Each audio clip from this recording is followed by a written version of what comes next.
is a war. It's happening now. It will decide the fate of humanity. The time to choose sides has come. We are the resistance. We are the InfoWar.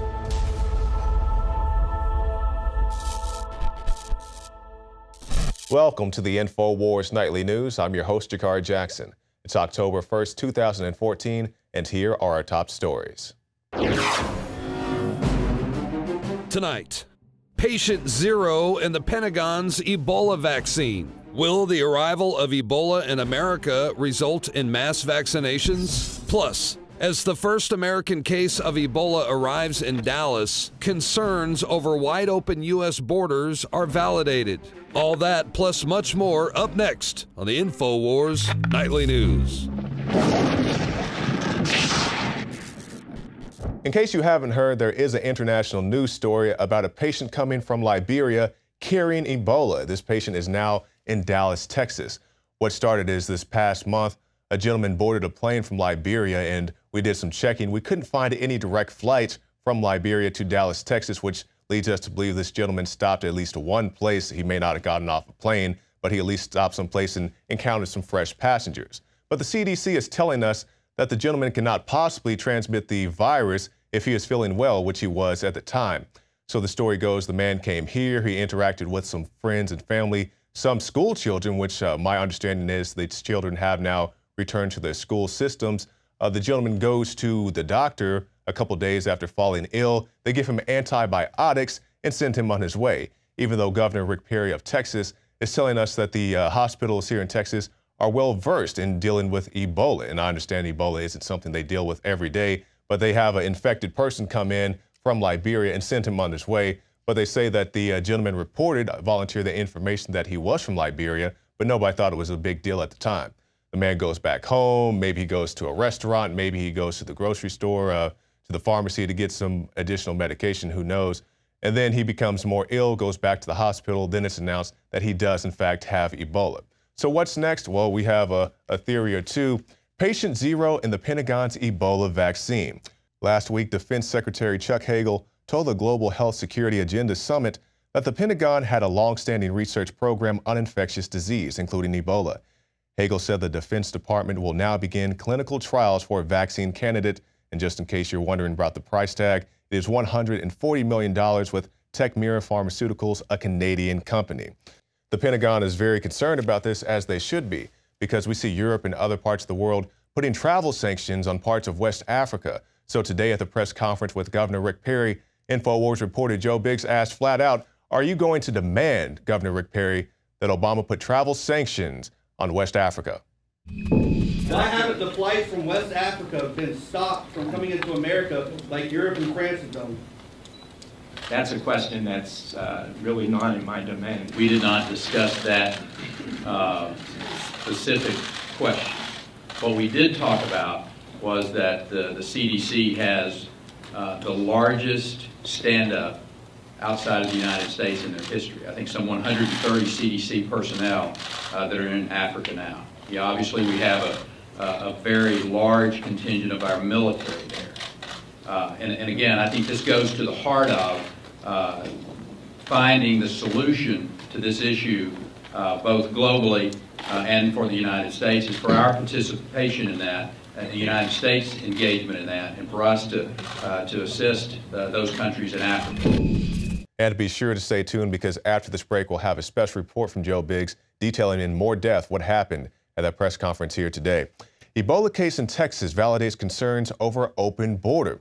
Now, of course, we know the gentleman affected with the Ebola came on a plane, but what happens when you have a wide open border like we do here in the United States of America?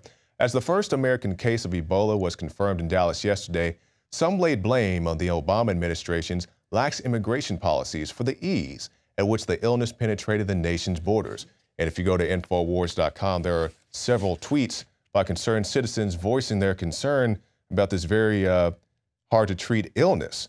So yes, that is a very good point that you make, because we talked to the ICE agents, the Border Patrol agents on the border of the United States of America. They said, hey, man, we're so busy changing diapers and heating up bottles, we can't go out there and deal with these situations. And even if we do find sick people, we really don't have the facilities or the expertise to deal with it. So it is a very pressing concern.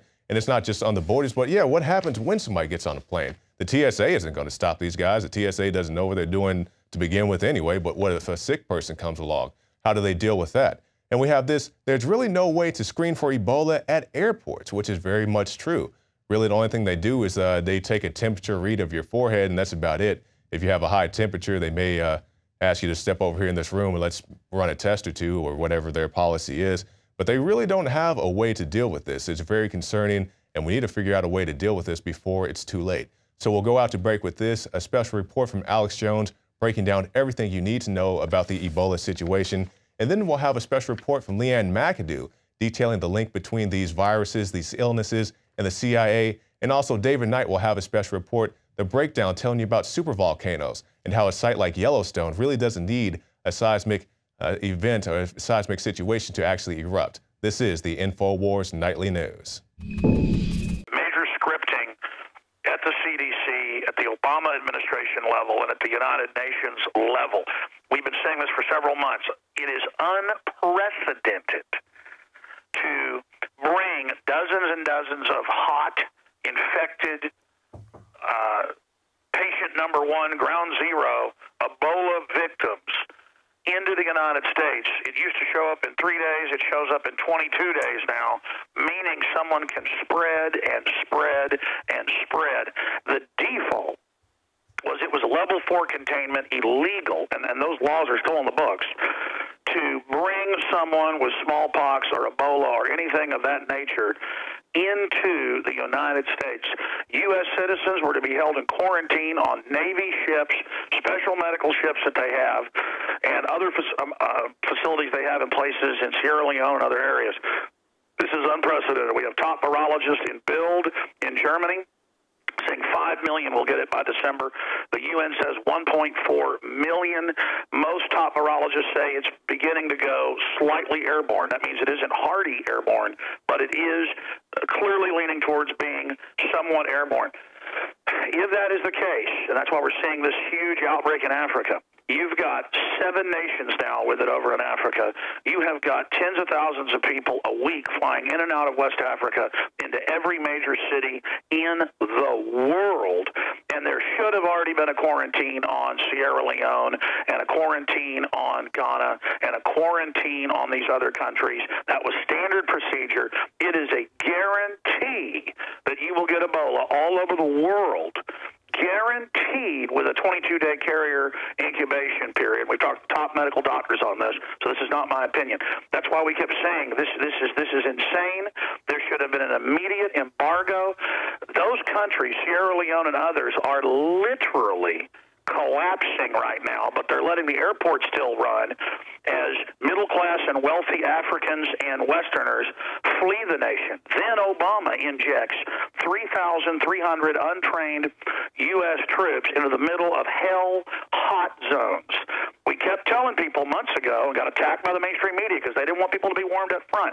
This had all the telltale signs of bare minimum allowing a crisis to get out of hand, aiding and abetting it, not letting a good crisis go to waste. But we know there's laboratories in the U.S., England, Africa, and other areas that have souped up Ebola. We've played frontline pieces, Nova pieces, admitting airborne Ebola escaped and killed monkeys in another lab in 1989. See, we're informed. And the system preys on the American people's ignorance to say, oh, don't listen to InfoWars, don't listen to Drudge. Don't listen to WorldNet Daily. Don't listen to those crazy people that actually have top scientists and medical doctors and virologists on. Oh, look, InfoWars is reporting on CDC medical journals 2 years ago saying Ebola had gone airborne. We got attacked. A month later, New York Times admitted they believe it's going airborne with a top virologist. The issue here is that I'm in Austin, Texas, literally 3 hours from Dallas. Joe Biggs is up there outside the hospital area where Rick Perry's set to give a press conference in T-minus 45 minutes or so, about 47 minutes from now. This is very serious because you have a huge Nigerian population, huge West African population in Dallas. And again, it's so politically correct that you've got the emergency managers in Dallas County openly saying, well, we're still going to tell the kids to stay home with this guy, but everything's okay. That entire family, ladies and gentlemen, should be locked up in a quarantine facility watching television and having a nice day so an epidemic doesn't get out of hand. You get one person giving it to 5, they give it to 10, they give it to 20, they give it to 40, they give it to 80, they give it to 100, and you see the numbers going up. Once you get about 10 or 15 people that have this, it's going to be unstoppable. And you're going to have tens of thousands, hundreds of thousands, maybe millions, maybe billions of people with Ebola. And on record, I want it on record that we pointed this out. It's not hard to point this out. This is default. This is default. That the minute there was a major outbreak, you shut down the aircraft coming in, or you make people sign a form that they will go on aircraft that everybody is then quarantined for at least a month once they get off of it. Instead, we knew the fix was in, so they would have plausible deniability a month ago when they started flying all these medical workers in with Ebola and putting them in regular hospitals that aren't even level 2, level 3 containment. Ladies and gentlemen, that violates federal law. This is a disaster. They want to use this to roll out more homeland security. Do I think this is the end of the world? No. I predicted they're going to have phases. Listeners, you've heard this hundreds of times. Phases of bio releases, souped up bio weapon releases to train us to go under medical tyranny, to train us to go under forced inoculation. So when they really release the deadly airborne Ebola or mousepox down the road to wipe out 90% of the population, a la 12 monkeys, the people will do what they're told, believing that they were protected by the government in the first few big outbreaks. This is directly out of the globalist script, ladies and gentlemen, directly out of V for Vendetta. This is how you conquer America and conquer the world. This is how you get the guns. This is how you bring in the tyranny, is you bring in terrorists. Notice how Texas is under attack. Everyone's fleeing the rest of the country to come to Texas because we have lower taxes and are libertarian conservative. The border is wide open, and they've targeted bringing in the buses. Texas. They've targeted Texas with all their different programs. Now Texas is where the Ebola is popping up. You can just see all of this going on, ladies and gentlemen, and now Paul Watson comes to visit the U.S. the first time he's visited me here in 9 years or 8 years, and now you're here in Texas, Paul Watson, 200 miles from Ebola, which they're very calmly saying, oh, yeah, some more of the family probably has it. It's no big deal. It's like getting a cold or something. No, ladies and gentlemen, I'm going to say this very slowly. The so-called U.S. government, the same ones that funded Al-Qaeda and ISIS, have now allowed dozens and dozens of people in with Ebola and did no screening at the airports for people coming in out of West Africa, with scientists saying 1.4 million with computer models are set to get it on the low end, 5 million now on the high end. That's by December. We're not talking about when they usually panic when 20 people have Ebola. I mean, the previous top outbreaks were a couple hundred. We're talking about countries collapsing right now as people are hanging basically off the aircraft to fly here, and our government's going, come on in. So the bottom line is the government, whatever's behind this, cannot and will not protect you. You've got to protect yourselves.